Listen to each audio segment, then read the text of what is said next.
السلام عليكم ورحمة الله وبركاته. اللهم صل وسلم وبارك على سيدنا محمد وعلى آله وصحبه أجمعين.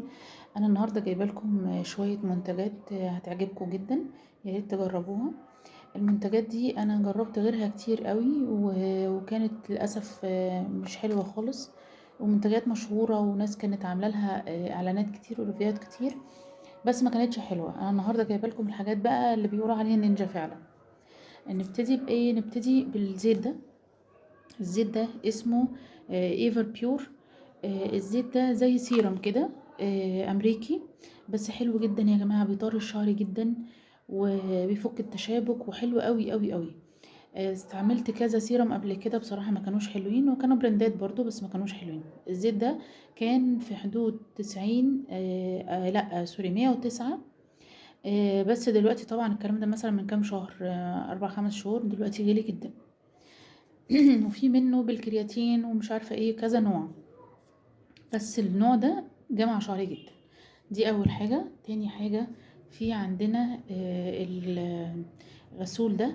الغسول ده برضو جربت غيره كتير قوي، وهعمل لكم ريفيو برضو عن الحاجات اللي انا جربتها ما مشيتش معايا، انا بشرتي مختلطة. الغسول ده مفهوش حبيبات.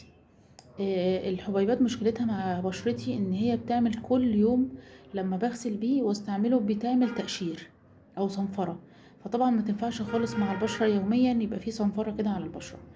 فده ما فيهوش اي حبيبات ولا اي حاجة، ناعم جدا، وحتة صغيرة جدا منه تستعمليها بتعمل رغوة جامدة قوي.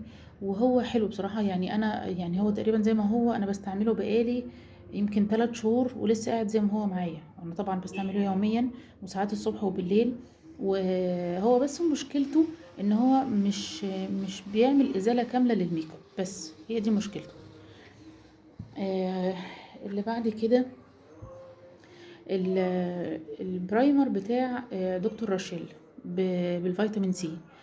ده يا جماعة ده تحفة، ده فعلا تحفة، وما كانش غالي، ده كان ب100 أو ب105 حاجة كده، بس مش قادرة أقول لكم على جماله. بحط منه كل يوم بالليل. نور بشرتي جدا. طبعا أنا بستخدم دلوقتي الفترة دي بستخدم الغسول، وبستخدم ده بالليل. بيفتح قوي البشرة وينورها كده وبيبقى فيه إشراقة كده، وفعلا بيفرق قوي مع البشرة. حلو قوي يا جماعة البرايمر ده.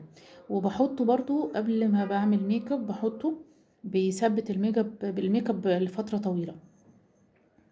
اللي بعد كده الزيت ده اسمه باي اويل.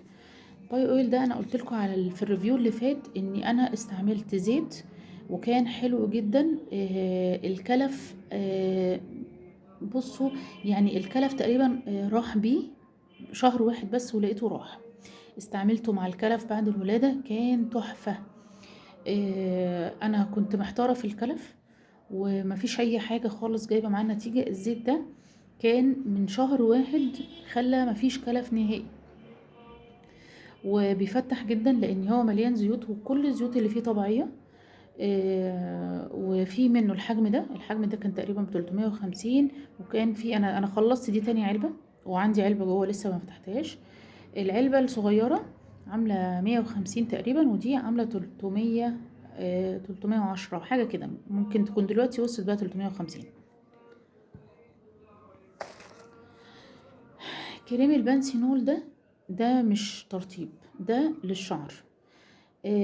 بي بيساعد على تقوية جذور الشعر، هو كريم للأطفال، تمام، ويحمي من التساقط وينعم العقد ويمنع التقصف وتشقق الأطراف. هو كل ده فعلا الكريم ده فعلا بيعمل كل ده، مش كلام إعلانات يعني، بس هو فعلا بيعمل كده.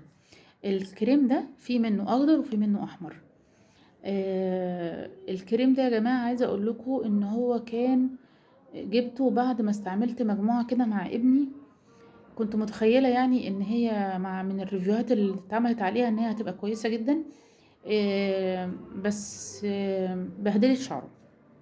هعمل لكم ريفيو برضو عنها، علشان تخلوا بالكم، لان هي ناس كتير يعني اكتشفت ان هي بتستعملها. لكن الكريم ده يا جماعة كريم تحفة، وممكن ما يكونش غالي، انا مش فاكرة بصراحة، جايباه من فترة مش عارفة جايباه بكام، بس الكريم ده حلو جدا، اسمه بنسينول للاطفال. انا بستعمله وبابا بيستعمله، حلو جدا معانا، مطري الشعر جدا ومنعم الشعر غير اي كريم بصراحه استعملناه قبل كده. ستارفيل ده رولون للعرق.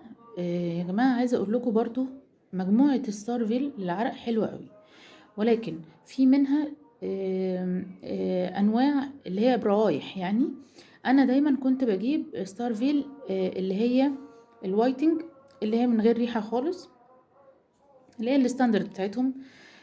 دي كانت حلوه معايا، ما كانتش بتغمق، لاني انا طبيعه جسمي ان الحاجات اللي فيها اي روايح بتعمل لي التهابات وبعد كده بتغمق وبتعمل اسمرار. لكن اللي هي الستاندرد بتاعتهم حلوه قوي. دي برضو كانت في حدود التسعينات، بس غليت برضو دلوقتي. اخر حاجه معانا سويت الافوفا. الافوفا دي ليها كذا نوع. مش نوع روايح بقى، لا، روايح وليها العجينه نفسها من جوه الوان، في منها الحمراء وفي منها السوداء وفي منها البيضة. يعني دي مثلا اللي انا استعملتها، دي العلبة دي العجينة بتاعتها لونها احمر من جوه، العجينة دي اللي تحت دي لونها ابيض، دي ابيض ودي احمر. تمام. للبشرة الحساسة ما انصحكوش خالص تستعملوا اللي هو العجينة الحمراء او السوداء، لكن استعملوا العجينة البيضاء، حلوة جدا يا جماعة. كل روايحها، هي كمان فيها روايح، كل روايحها حلوة، ولكن تمشي مع البشرة الحساسة اللي هي العجينة البيضاء اللي هي فوق. العجينة التانية اللي فيها ألوان دي بتعمل حساسية جامدة قوي وبتروح بعد فترة. ده عن تجربتي الشخصية، أنا معرفش بقى، ممكن تكون بشرة حساسة تانية ممكن تستحملها، ولكن